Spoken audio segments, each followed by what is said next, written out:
At one point, I lived in a little modular is the euphemism for what I lived in, trailer, out in the country and in Redwood Valley.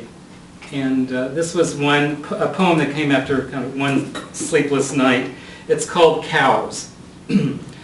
All night long, cows have been lowing, snorting, wailing, bellowing, blowing, belching, and bloviating like some deviant brass band, incessantly tuning up, but never dropping into a melody.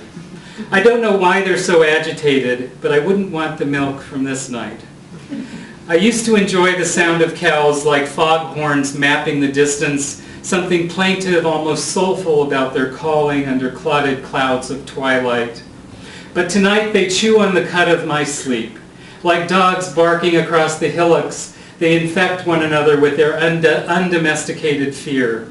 The cows are moaning to their sister moon under the Milky Way, and in my sleep-deprived state, I think that if I repeat the word cows enough times, the large, loud syllable of these animals will fade into meaninglessness and silence. But at 4 a.m., an asylum of cows persists outside the porous walls of my trailer.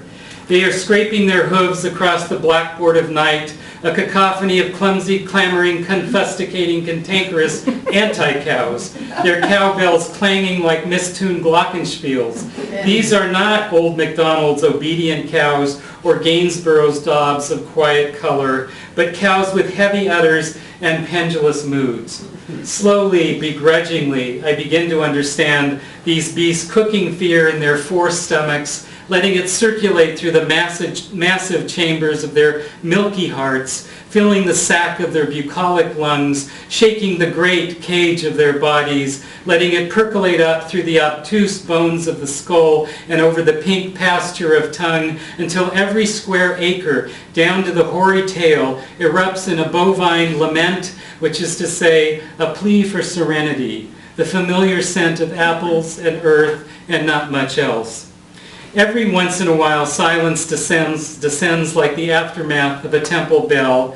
Then night churns again with cows that in the buttery light of morning will lower their big heads into grass and forget entirely about what had them so upset.